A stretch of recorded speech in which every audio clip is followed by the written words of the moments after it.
Assalamu alaikum. In this video, we are going to learn about the murmurs found in different area. First of all, the murmurs found in mitral area.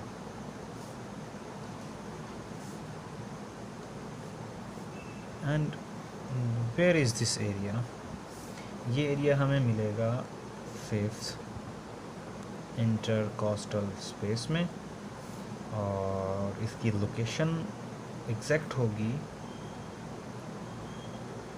Medial to mid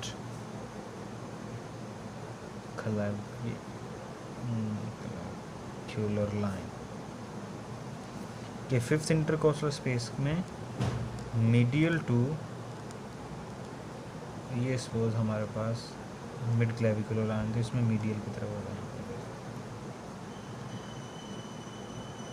अब ये वाला जो मरमर है ये हमें मिलेगा कहाँ पे, किन डिजीज़ में, in which pathology we can find this murmur, we can hear that मरमर।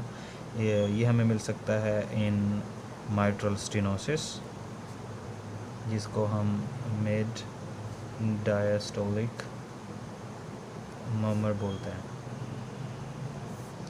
दूसरा जिस पैथोलॉजी में मिलेगा वो हो सकती है माइट्रल रिगर्जिटेशन, ठीक है। या मार्केट, इसका ये जो मरमर होगा ये होगा पैन सिस्टोलिक मरमर। और जो थर्ड यहाँ पे हमें मिलती है पैथोलॉजी जिसमें हमें ये मरमर मिलेगा वो होगी माइट्रल वॉल प्रोलैप्स। और ये जो मरमर है ये कहलाएगा लेट सिस्टोलिक मरमर। जो सेकंड पॉइंट है, सेकंड मरमर है जिस एरिया में मिलेगा वो है murmurs in tricuspid area. First of all ये ट्राइकस्पिड एरिया हम बॉडी पे फाइंड आउट कैसे करेंगे, तो सबसे पहले इसकी एनाटमी, इसकी लोकेशन। तो ये मिलेगा हमें at fourth intercostal space, left parasternal, ठीक है। अब ये किन पैथोलॉजीज़ में मिलेगा हमें, द पैथोलॉजीज़ जो हमें ये वाला मरमर फाइंड करने की इस पोजीशन पे जो हमें मरमर देंगी वो कौन सी पैथोलॉजीज़ हैं। First one is tricuspid stenosis, और ये जो मरमर होगा ये होगा मिड डायस्टोलिक मरमर, ठीक है। और जो सेकंड है वो होगा ट्राइकस्पिड रिगर्जिटेशन। आई होप आपको स्टेनोसिस और रिगर्जिटेशन का फ़र्क पता होगा, और ये भी पता होगा कि ये दोनों चीज़ क्या हैं। तो और ये होगा पैन सिस्टोलिक मरमर। ये दोनों इंस्पिरेशन में मिलेंगे हमें, मेन पॉइंट इंस्पिरेशन में ये नहीं मिलेंगे। जो थर्ड है पोजीशन, सेकंड थी, first and third, that is pulmonary area. तो ये कहाँ पे होगा, यह सेकंड इंटरकॉस्टल स्पेस में मिलेगा, लेफ्ट पैरास्टर्नल एरिया में। And which pathology is including to provide और to give us this murmur, and what will be the name of that murmur, we are going to read that. So pulmonary stenosis, and the murmur is called end systolic murmur. The second is pulmonary regurgitation, and the murmur is and diastolic murmur. The fourth one is aortic area. इससे हमें pathology भी याद हो रही है और anatomy भी तैयार हो रही है कि कौन सी जगह पे हमें ये साउंड्स मिलेंगे और एओर्टिक एरिया कहाँ पे होगा। ठीक है, तो अब सबसे पहले एओर्टिक एरिया कहाँ पे होगा जहाँ पे हमें ये साउंड सुननी है या मिलेगी। ये होगा सेकंड इंटरकोस्टल स्पेस में, राइट पैरास्टर्नल। ओके, मज़े की बात यह है कि एओर्टा ऐसे टर्न हो जाता है ना ऐसे, तो इसलिए ये हमें दो तरफ से मिलेगा। तो this one is A1 area, remember I be going to explain A2 area also. तो इसके अंदर हमें जो पैथोलॉजी मिलेगी वो मिलेगी एओर्टिक स्टेनोसिस, और जो इसमें हमारे पास मर्मर है that is and systolic murmur. The fifth one is aortic area again,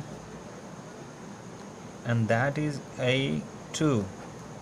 Here that was A1 and here it is A2.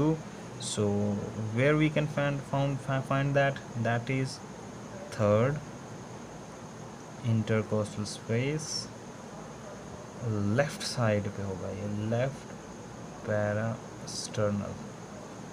ठीक है, इसके अंदर जो पैथोलॉजी है वो है aortic regurgitation, and the murmur is and diastolic murmur. You can take a picture or you can take a screenshot of this.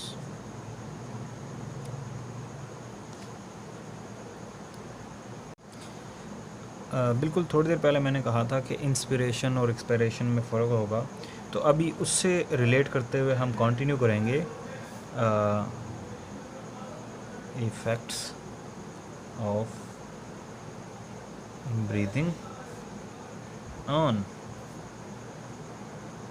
Cardiac cycle.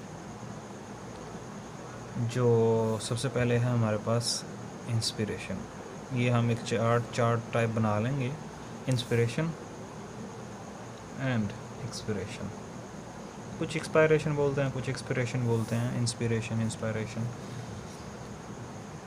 तो जो इंस्पिरेशन है इट टेक्स नियरली 3 सेकेंड्स, एक इंस्पिरेशन, और उसके अंदर नियरली 3 to 4 कार्डियक साइकिल्स आ जाते हैं।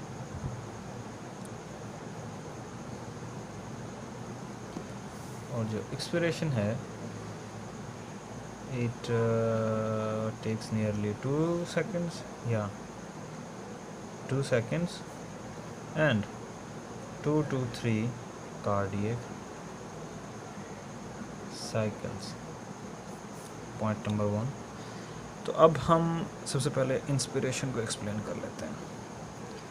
Inspiration में अभी हमारे पास सबसे पहले क्या होगा, डिक्रीज़ करेगा, मैं उर्दू में ही बोल देता हूँ, आई थिंक कि ईजी रहेगा सबके लिए, इंट्राप्लूरल प्रेशर।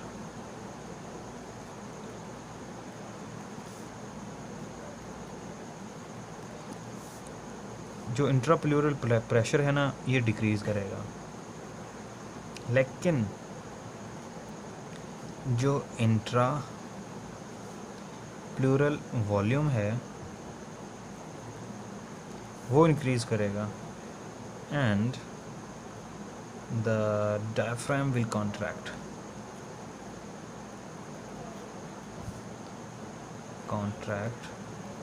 अब ये कॉन्ट्रैक्ट करेगा, ऐसे नीचे की तरफ खींचेगा तो लंग्स बढ़ेंगे, जैसे वो बढ़ेंगे उनमें स्पेस पैदा होगी। तो जैसे ही प्रेशर डाउन होगा वॉल्यूम बढ़ जाएगा तो इंस्पिरेशन होगी, सांस अंदर की तरफ मूव करेगा। जो ब्लड है राइट हार्ट की तरफ, राइट हार्ट ब्लड फ्लो ये इंक्रीज़ करेगा कि खून राइट हार्ट की तरफ जाना ज़्यादा स्टार्ट करेगा। और इसी के ऑपोजिट में जो ब्लड फ्लो है लेफ़्ट हार्ट की तरफ वो डिक्रीज़ कर जाएगा, that will decrease a bit. उसके बाद जो मेन पॉइंट है अगर कोई मरमर हमें सुनाई देगा तो वो राइट साइडेड जो मरमर है ना, राइट हार्ट की तरफ या राइट हार्ट साइडेड मरमर, ये प्रोमिनेंट हो जाएगा, we can hear that easily. उसके बाद अगला पॉइंट आएगा हमारे पास, जो लेफ़्ट हार्ट की तरफ ब्लड गया भी कम था तो जो लेफ़्ट हार्ट का कार्डियक आउटपुट है वो left heart cardiac output will decrease, heart rate will increase and S2 splitting होगी। अब S2 की स्प्लिटिंग क्यों हुई थी वो हमने पिछले लेक्चर में पढ़ा है कि कौन सा वॉल्व पहले बंद होगा कौन सा बाद में होगा, और इसके साथ साथ S2 की स्प्लिटिंग हम आज पढ़ेंगे ज़रा डिटेल में कि कौन सी यूजुअल होती है, मतलब नॉर्मल फिजियोलॉजिकल होती है, and which one is pathological. ठीक है, उसके बाद आता है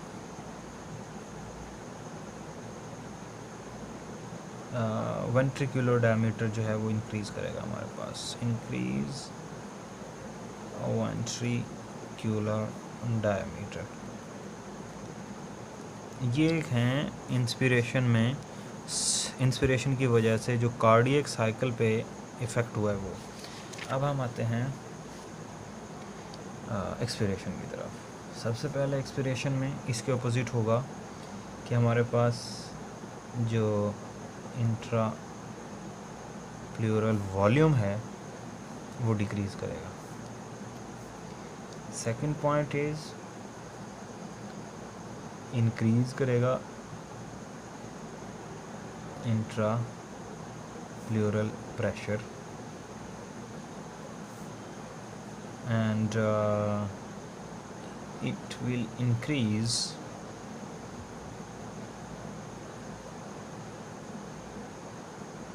intrathoracic intrathoracic pressure, क्योंकि अभी हमें हवा को बाहर निकालना है, पुश करना है, तो इसलिए। और जो डायफ्राम है वो रिलैक्स करेगा, डायफ्राम विल रिलैक्स, जबकि इंस्पिरेशन में ये डायफ्राम हमारे पास कॉन्ट्रैक्ट कर रहा था। उसके बाद नेक्स्ट में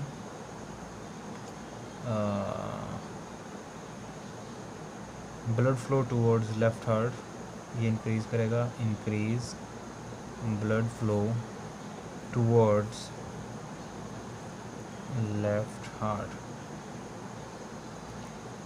अब इससे क्या होगा, हमारे पास हमारा कार्डियक आउटपुट बढ़ जाएगा। जैसे ही कार्डियक आउटपुट बढ़ेगा हमें पता है हमारे पास हार्ट रेट डाउन हो जाएगा। अब 3 पॉइंट इसके अंदर एक साथ आ गए हैं। यहाँ पे हमने पढ़ा था हार्ट रेट बढ़ रहा है, यहाँ पे हार्ट रेट कम हो रहा है। यहाँ पे लेफ़्ट हार्ट का कार्डियक आउटपुट डिक्रीज़ हो रहा था, यहाँ पे लेफ़्ट हार्ट का कार्डियक आउटपुट इंक्रीज़ हो रहा है और ब्लड फ्लो लेफ़्ट हार्ट की तरफ ज़्यादा हो रहा है। यहाँ पे ब्लड फ्लो लेफ़्ट हार्ट की तरफ कम हो रहा था। आई थिंक काफ़ी हो गया। अब इसके अंदर क्या होगा, there is no splitting of S2, और जो वॉल्व है हमारे पास pulmonary and aortic valve, these two walls ये क्लोज होंगे साइमल्टेनियसली एक दूसरे के पीछे। ठीक है, साई लिख लो आप, साइमल्टेनियसली क्योंकि पहले इनमें से एक वॉल्व बंद होता है, दूसरा बाद में होता है। कौन सा कब होता है ये अभी हमने पढ़ा था। अगेन S2 की स्प्लिटिंग में मैं एक्सप्लेन कर देता हूँ। अभी इसी के आगे हम S2 की स्प्लिटिंग पढ़ेंगे, वो छोटा सा ही है। तो अभी हम पढ़ने लगे हैं S2 की स्प्लिटिंग। S2 की हर्ट्स जो हमारे पास साउंड है, इसकी स्प्लिटिंग। ओके, सबसे पहले जो है इसकी नंबर 1 पे फिजियोलॉजिकल, उसको बोलते हैं हम यूजुअल स्प्लिटिंग। फिजियोलॉजिकल मत का मतलब होता है नॉर्मल, यूजुअल स्प्लिटिंग। ठीक है, अब यूजुअल स्प्लिटिंग का मतलब होता है एक नॉर्मल मैकेनिज़्म से जो काम होना है हर बंदे के अंदर होना है। तो सबसे पहले जो मेन मैकेनिज़्म है वो क्या है, किस जो एओर्टिक वॉल्व है ना, एओर्टिक वॉल्व ये क्लोज होगा पहले, क्लोजेस अर्लियर देन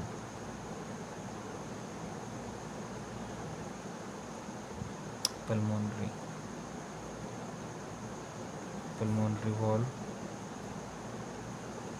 अब ये चीज़ अगेन इम्पॉर्टेंट है ड्यूरिंग इंस्पिरेशन, क्योंकि अभी हम इंस्पिरेशन का पीछे पढ़ के आए हैं। तो मैं थोड़ा सा डायग्राम के साथ एक्सप्लेन कर देता हूँ। देखो, ये आई हमारे पास S1 साउंड, ठीक है, S1। उसके बाद आती है S1 के बाद थोड़े से डिफरेंस के बाद हम आते हैं S2 साउंड, ठीक है। अब S2 आपको मैंने बताया कि 2 हिस्सों में डिवाइड होगी। पीछे हमने जब साउंड्स पढ़े थे, आपको याद होगा पिछले लेक्चर में, तो आई सेड ये जो S2 है it is divided into 2 because of these 2 valves. 2 valves की आवाज़ है तो इसलिए स्प्लिटिंग होगी थोड़ी सी। और वो क्यों होगी, ये जो एओर्टिक वॉल्व है ना, ये वाला, ये थोड़ा सा पहले क्लोज होगा, जिसकी वजह से इसकी आवाज़ थोड़ी सी पहले आ जाएगी। अच्छा, और इनका नाम होता है A2 एंड P2। अभी A2 plus P2 is equal to S2। ये तो है नॉर्मल यूजुअल स्प्लिटिंग, जिसको हम बोलते हैं फिजियोलॉजिकल। उसके बाद इसमें होती है सेकंड वन। हम सपोज इसको ऐसे कर लेते हैं, ये सेकंड आ गई। उसके बाद हम इसका थर्ड पार्ट भी इधर ले जाते हैं। तो जो सेकंड है दैट इज़ रिवर्स स्प्लिटिंग।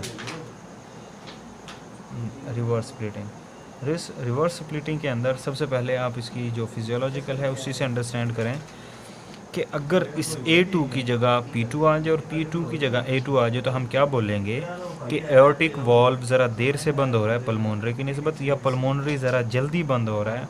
इस pulmonary valve is closing earlier than aortic. तो यही चीज़ अब हम इधर लिख देंगे कि pulmonary valve is closing before aortic valve। तो अभी वही S1 तो हमारे पास नॉर्मल है।